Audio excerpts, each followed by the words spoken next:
I'm going to talk about pyramids. It's a little confusing, but here we go. Can you hear me? Yeah. The pyramids of Egypt have withstood thousands of years of erosion and weather, each brick vital in supporting the massive weight of its brothers all the way to the summit. Now imagine each painstakingly laid brick as representative of all human knowledge and consciousness. We have our ancestors to thank for every new tool, discovery, work of art, opinion, and revolution that makes our current upward movement possible. Reflect on this for a moment. So I've been thinking about it a lot lately, and it probably has a little bit of something to do with mindlessly staring at PowerPoints in the majority of my classes.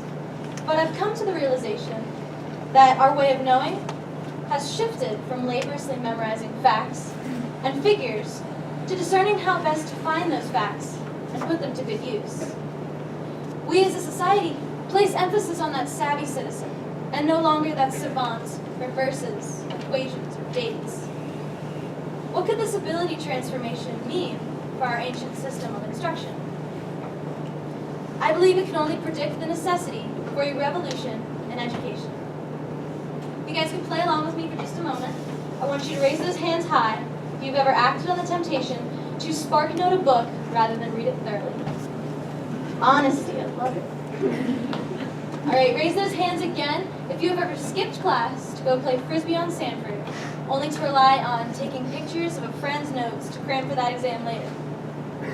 Definitely happened. Raise those hands one more time if you've ever used your smartphone. You might be using it right now, hopefully not. But if you've ever used that smartphone to instantly settle a bet, regardless of whether or not money was on the line, but simply because that ability resided in your fingertips. Thank you. It's beautiful, right? But a bit terrifying. Why don't we explore this and foster this in a healthy way? I cannot help but look at this collaborative mindset that the internet has fashioned as evolution at its finest. We've culminated to a point where we've amassed thousands of years of documented human knowledge. We possess millions of years of scientific evidence. We've harnessed the power of instant communication. And most beautifully, the world has pooled all of these resources to share that information across oceans and borders in a very idyllic way. All of us here are a part of that dynamic system of knowing, that global community that expands every moment a new member gains access. Do we understand that power? Are we ever taught how to use it, how to add to it, or even how to participate in it responsibly? Shifting gears here for a moment, I was reading, it was a required text in the Journal of Written Communication. Authors Vasudevan, Schultz, and Bateman were studying multimodal methods of education in the classroom. Their study was trying to discern the disadvantages and benefits of such an approach. Multimodal studying takes the emphasis solely off of the printed literacies of writing papers and reading books, and places a greater, deeper emphasis on the digital aspects of communication, production, and guidance. This relatively new approach of teaching stems from the greater need of education to adapt to our growing technological society. The students of today have been exposed to television, cell phones, and internet their entire lives, and most likely will go home to a tablet rather than a radio broadcast or a newsprint as our parents did before. From this, we must understand that these are the things students will adhere to the most because it aligns with their primary form of communication. These authors delved into their study with the purpose of understanding how current student literacies can function at their highest levels. And what they discovered was that participation and success in schools significantly increased. From this, I draw further support for my topic in understanding how our society has changed, while most of our education sadly remains stagnant. We need to be educated on how to use technology and the ethical implications that accompany it at an early age. We need our teachers and their curriculum to include these vital areas.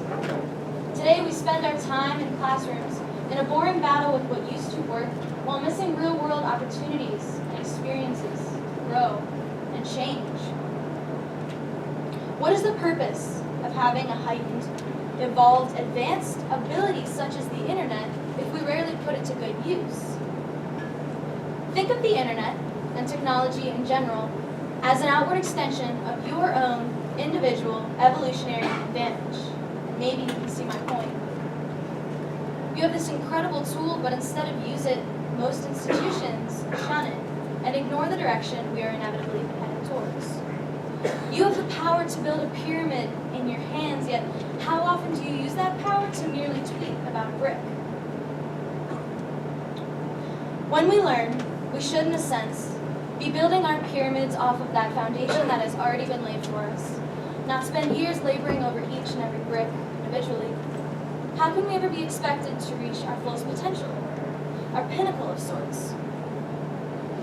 Now guys, I'm definitely not saying that I have the answers, that I'm preaching to you, that I have some perfect curriculum we all can follow religiously to a T, because I'm not, and I don't. I am, however, calling for a revolution of sorts. Experimentation and brainstorming have always been, and will continue to be, the greatest way to help the students of tomorrow to thrive. Our lifestyles, mindsets, and environments have all changed. So if how we are prepared for this brave new world is based on an ancient format, how can we ever be expected to advance? Education is changing every generation. We can no longer sit back and read the Odyssey and expect it to equip us with all we need to know to face a global economy. Learning is already a challenge enough without the added pressure of all that medicated stuff. Fighting to be heard, to inspire a generation to embrace their education, we are lacking the words.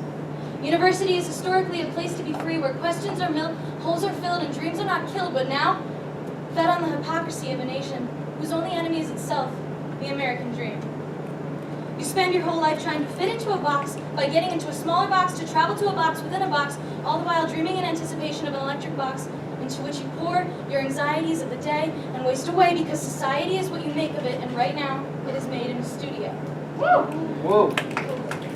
I implore you to challenge yourself, to use technology for all the right reasons. I challenge you, how high can you build your pyramid?